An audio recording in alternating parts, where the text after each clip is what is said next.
to chat about my findings around working out why ritual magic and magic itself actually work. Now, I don't think I'm bringing anything new to the table. I'm pretty sure what I'm about to say, other magicians have shared and experienced for themselves and are probably talking about at the moment, which is why it's coming into my awareness.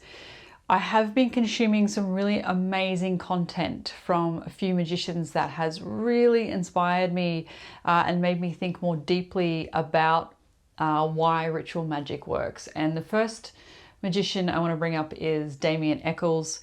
He's such a dude. He is my all-time hero. He's an incredible occultist. He's inspired my whole journey, and I've really been consuming a lot of his content recently and getting back into his writings and work, and he's an amazing, amazing man.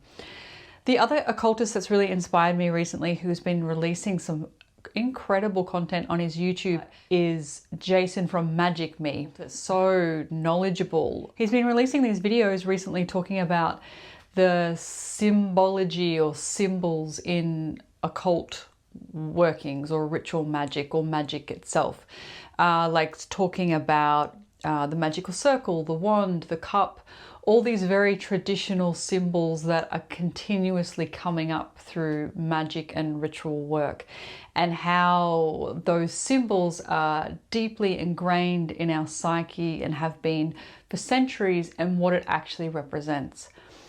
And that really inspired me to reflect and think more deeply about my own experiences with ritual magic.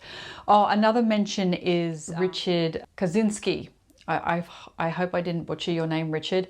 I've been getting into his work recently. I just kind of stumbled across him because he has written a book called The Psychology of Ritual Magic, which has just come out now. I haven't read it, but I'm guessing what I'm about to say, he's probably written about so deeply and academically, like probably better than what I'm about to say.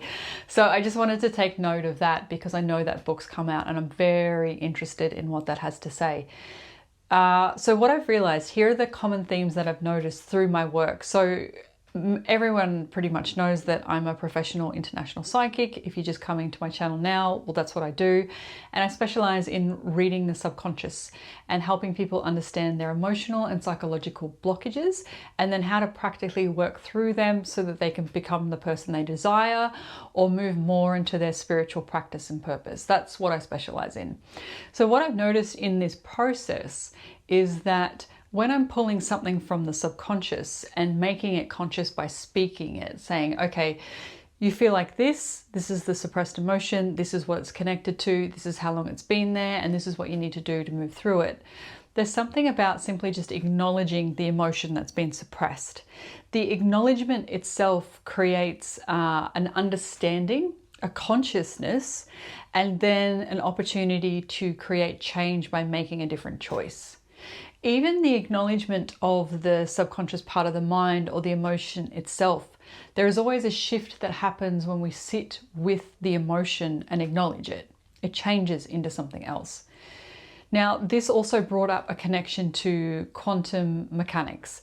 I'm not a scientist, I'm not an academic, I'm a psychic that feels and relies on intuition and psychic awareness to learn. So forgive me if I butcher this as well.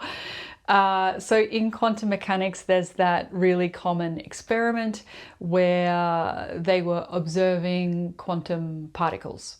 And as they were observing the quantum particles, they realized that as they were being observed, it always changed into something else. It never stayed the same with observation and acknowledgement. Now, bring this into ritual magic and what Jason was speaking into in his latest YouTube videos. When we are magicians and we're working with such ancient symbology, the ritual magic is actually calling upon us to bring it into this realm, into Malkuth, into this reality, into Earth, right? So it's asking us to have a physical representation of that symbol and what it represents. Now, we may not consciously understand the representation of the symbol, but in our psyche, it's ingrained in us at probably a DNA level. When we bring the physical object into reality and create ritual around it, it's coming into a state of acknowledgement. So like, for instance, the cup is very symbolic to the magician or the witch or the magical spiritual practitioner. And I'm not going to go into the symbology of what the cup represents. You can check that out yourself. Obviously, there's a lot of stuff in this cup.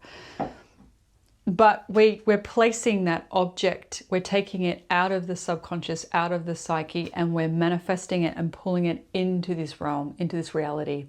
And then we're doing ritual work around it to acknowledge what it represents.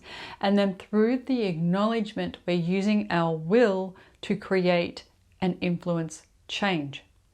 So where the common thread is between these three different experiences is that when we bring it into reality and we go through the stage of acknowledgement, it always shifts into something new.